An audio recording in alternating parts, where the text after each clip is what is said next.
ప్రియమైన శ్రోతలారా, జీవిత పాఠాలు అనే పోడ్కాస్ట్కి మీ అందరినీ స్వాగతిస్తున్నాను. కష్టపడటం మాత్రమే తెలిస్తే గాడిద కూడా అడవికి రాజు అవ్వాల్సిందే. కానీ సింహం ఎందుకు అవుతుందో తెలుసా? దానికి ఎప్పుడు ఎక్కడ ఎలా వేటాడాలో అనే నైపుణ్యం తెలుసు. అవును, కేవలం రాత్రింబగళ్ళు శ్రమించడం వల్ల మాత్రమే విజయం రాదు. దానికి సరైన నైపుణ్యం, స్కిల్స్ కూడా తోడవ్వాలి. ఈ విషయాన్ని అర్థం చెప్పే ఒక అద్భుతమైన కథ నేను మీకు ఇప్పుడు చెప్పబోతున్నాను. అనగనగా ఒకానొక సమయంలో ఒక పెద్ద నౌక, ఓడ అనే విశాలమైన సముద్రంలో ప్రయాణిస్తుంది. ఆ నౌకలో చాలా మంది ప్రయాణికులు, కార్మికులు మరియు సిబ్బంది ఉన్నారు. చివరికి ఆ ఓడ యజమాని కూడా వారితో పాటే ప్రయాణిస్తున్నారు. అంతా సజావుగా సాగుతున్న సమయంలో అకస్మాత్తుగా సముద్రం మధ్యలో ఓడ పూర్తిగా ఆగిపోయింది. దాని ఇంజన్ ఆగిపోయింది. అందరూ భయాందోళనకు గురయ్యారు. కార్మికులు, ఇంజనీర్లు ఇంజన్ని పరీక్షించడానికి పరుగున వెళ్లారు. వారు ప్రతి భాగాన్ని తెరిచి చెక్ చేశారు. ప్రతి వైరును తనిఖీ చేశారు మరియు లోపల ఉన్న ప్రతి యంత్రాన్ని పరిశీలించారు. ఎక్కడ తప్పు జరిగిందో తెలుసుకోవడానికి వారు తమ వంతు ప్రయత్నం చేశారు. కానీ ఎవరికీ ఏమీ అర్థం కాలేదు. గంటలు గడిచాయి. ఆపై ఒక రోజు మొత్తం గడిచిపోయింది. అయినా ఎలాంటి పరిష్కారం దొరకలేదు. సముద్రం మధ్యలో చిక్కుకుపోవడం వల్ల సహాయం త్వరగా అందే అవకాశం లేకపోవడంతో నౌక యజమాని తీవ్ర ఆందోళనకు గురయ్యాడు. అత్యంత సమీపంలో ఉన్న ద్వీపం కూడా చాలా దూరంలో ఉంది. పైగా ఒక నిపుణుని పిలవడానికి కనీసం 4 నుండి 5 రోజులు పడుతుంది. వేరే మార్గం లేక ఓడ అక్కడే ఉండిపోయింది. అందరూ ఎదురు చూడసాగారు. 4 రోజుల నిరీక్షణ తర్వాత ఒక చిన్న పడవలో సుమారు 70 ఏళ్ల వయసున్న ఒక ముసలాయన వచ్చాడు. ఆయన్ను ఇంజన్ నిపుణుడిగా పంపించారు.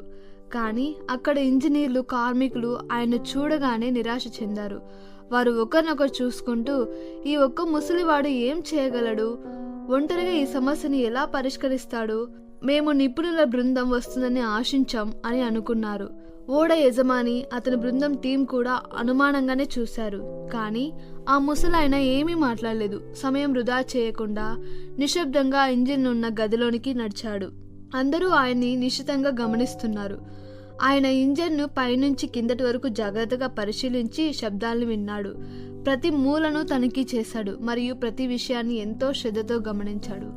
కొంత సమయం తర్వాత అతను తన సంచిని తెరిచి ఒక చిన్న సుత్తిని తీసి ఇంజన్లోని ఒక నిర్దిష్ట భాగంపై సుత్తితో ఒక చిన్న దెబ్బ కొట్టాడు. అంతే. ఆయన అలా కొట్టిన మరుక్షణమే ఇంజన్ మళ్ళీ స్టార్ట్ అయింది. ఆ చిన్న దెబ్బ జామ్ అయిపోయిన గేర్ చక్రాన్ని గతిలించి అన్నింటికీ తిరిగి ప్రాణం పోసినట్లు అనిపించింది. ఓడ మళ్ళీ గర్జిస్తూ ప్రయాణానికి సిద్ధమైంది. అక్కడ నిలబడిన వారంతా షాక్ అయ్యారు. 4 నుంచి 5 రోజులుగా ఓడను బాగు చేయడానికి తాము పడిన శ్రమ అంతా వృధా అయింది. కానీ ఈ ముసలాయన వచ్చి చిన్న సుత్తితో ఒక దెబ్బ కొట్టి కేవలం కొన్ని నిమిషాల్లోనే సమస్యను పరిష్కరించేశాడు. త్వరలోనే ఓడ సురక్షితంగా తన ప్రయాణాన్ని కొనసాగించి గమ్యస్థానానికి చేరుకుంది. అంతా కళ్ళారా చూసిన ఆ ఓడ యజమాని ఆ ముసలాయన వద్దకు గౌరవంగా వెళ్ళి, అయ్యా, మీ పనికి నేను ఎంత అమౌంట్ చెల్లించాలి అని అడిగాడు. ఆ ముసలాయన ప్రశాంతంగా 1,00,000 రూపాయలు అని సమాధానం ఇచ్చాడు. ఇది విని ఓడ యజమాని ఆశ్చర్యపోయాడు. ఒక చిన్న సుత్తి దెబ్బకు 1,00,000 రూపాయలా అని అడిగాడు. ఆ ముసలాయన నవ్వుతూ, కాదు, సుత్తితో కొట్టినందుకు 1,000 రూపాయలు, కానీ ఎక్కడ కొట్టాలి, ఎంత గట్టిగా కొట్టాలి అని తెలిసినందుకు 99,000 రూపాయలు చెల్లించాలి అన్నాడు.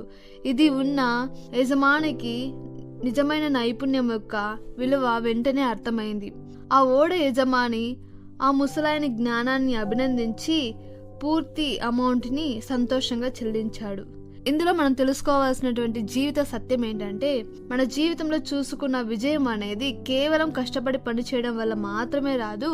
అది సరైన స్కిల్స్ మరియు స్మార్ట్ వర్క్, తెలివైన పని వల్లే వస్తుంది. చాలా మంది రాత్రింబగళ్ళు కష్టపడుతూ సంవత్సరాలు గడుపుతారు. కానీ సరైన స్కిల్స్, నైపుణ్యాలు నేర్చుకోకపోవడం వల్ల వారి శ్రమకు చాలా తక్కువ ఫలితం దక్కే అవకాశం ఉంది. మరోవైపు స్కిల్స్ ఉన్న వ్యక్తి పెద్ద పెద్ద సమస్యలను నిమిషాల్లో పరిష్కరించగలడు. ఎందుకంటే అతనికి ఏం చేయాలో, ఎప్పుడు చేయాలో మరియు ఎలా చేయాలో ఖచ్చితంగా తెలుసు కాబట్టి. ఆ ముసలి ఆయన ఒక్క సుత్తి దెబ్బకు డబ్బులు ఇవ్వలేదు. ఆయన సంవత్సరాల తరబడి నేర్చుకున్న విద్యకు సాధనకు, అనుభవానికి మరియు ఎక్కడ ఎలా చేయాలో ఖచ్చితంగా తెలిసినందుకు ఆ డబ్బులు ఇచ్చారు. జీవితం కూడా సరిగ్గా ఇలాగే అనిపిస్తుంది. ఒక డాక్టర్ సక్సెస్ వెనుక ఉండేది ఆయన వైద్య నైపుణ్యమే. అలాగే ఒక ఇంజనీర్ కెరీర్లో ఎదుగుతున్నాడంటే కారణం ఆయన యొక్క టెక్నికల్ స్కిల్స్. ఒక టీచర్కి అంత రెస్పెక్ట్ దొరుకుతుందంటే దానికి కారణం ఆయన బోధన నైపుణ్యమే. సింపుల్గా చెప్పాలంటే ఒక సింగర్, రైటర్, డిజైనర్, ఒక బిజినెస్ మ్యాన్ లేదా ఒక ఐటీ ప్రొఫెషనల్, వీళ్ళు ఎవరైనా సరే లైఫ్లో టాప్ పొజిషన్కి వెళ్ళారంటే వాళ్ళు తమ రంగంలో రోజు రోజుకి కొత్త విషయాలు నేర్చుకుంటూ తమ స్కిల్స్ని నెక్స్ట్ లెవెల్లోకి తీసుకెళ్లడం వల్లే. విజయం అనేది కేవలం ఎప్పుడు బిజీగా ఉండే వారికి మాత్రమే రాదు. నిరంతరం నేర్చుకుంటూ తమను తాము మెరుగుపరుచుకుంటూ నిపుణులుగా మారే వారికే వస్తుంది. కాబట్టి కేవలం కష్టపడి పనిచేయడం పైన కాకుండా నేర్చుకోవడంపై దృష్టి పెట్టండి. ప్రతిరోజు మిమ్మల్ని మీరు మెరుగుపరచుకోండి. మిమ్మల్ని విలువైన వ్యక్తిగా మార్చే ఒక నైపుణ్యాన్ని పెంపొందించుకోండి. అంటే మీ రంగంలో ఎంతటి ప్రతిభను సంపాదించాలి అంటే ప్రజలు మీ నైపుణ్యాన్ని పూర్తిగా నమ్మాలి. గుర్తుంచుకోండి, మీ నైపుణ్యమే, మీ యొక్క స్కిల్సే మీ నిజమైన సంపద. మీ జ్ఞానమే మీ అసలైన శక్తి. ఈరోజు మిమ్మల్ని మీరు ఎంతగా మెరుగుపరుచుకుంటే మీ రేపటి భవిష్యత్తు అంత ఉజ్వలంగా మరియు విజయవంతంగా ఉంటుంది. లోకంలో కష్టపడే వాడికి కూలీ మాత్రమే దొరుకుతుంది, కానీ ఆ పనిని ఎలా చేయాలో తెలిసిన నైపుణ్యం ఉన్నవాడికి విలువ దొరుకుతుంది. హార్డ్ వర్క్ ఎవరైనా చేస్తారు, కానీ స్మార్ట్ వర్క్తో హిస్టరీ క్రియేట్ చేసేవాడే అసలైన లీడర్ అవుతాడు. పరిశుద్ధ గ్రంథంలో కూడా ఒక అద్భుతమైన మాట ఉంటుంది. గొడ్డలి మొద్దుదై ఉండి దాన్ని పదును పెట్టకపోతే ఎక్కువ బలం వాడాల్సి వస్తుంది, కానీ నైపుణ్యం అనేది కార్యాన్ని సఫలం చేస్తుంది. కాబట్టి వట్టిగా బలం ఉపయోగించి కష్టపడటం కాదు, నైపుణ్యం అనే స్కిల్స్ అనే గొడ్డలికి పదును పెట్టండి. విజయం మీ కాళ్ళ ముందుకు వస్తుంది. Stay skilled, stay valuable. Thank you. ఈ కార్యక్రమమును గూర్చి మీ సలహాలు మరియు మీ ప్రార్థనా అవసరతల కొరకు మమ్మను సంప్రదించవలసిన మా ఫోన్ నంబర్ 9448058503 మరియు ఈమెయిల్ ఐడి info@fibaonline.org. మా ఫోన్ నంబర్ మరి ఒకసారి 9480585039. Email ID info@fibaonline.org.